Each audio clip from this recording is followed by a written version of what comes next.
The Snowstorm, written by Kathleen Bird, illustrated by John Kastner. It is getting cold outside. The wind is blowing. There is a nip in the air.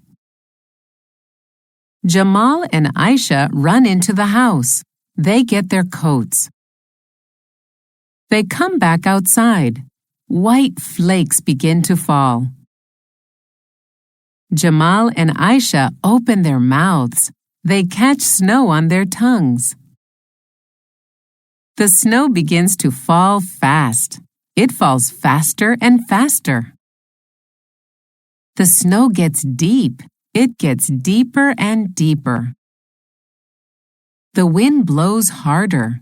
It gets colder and colder. Jamal and Aisha go into the house. It feels good to be warm.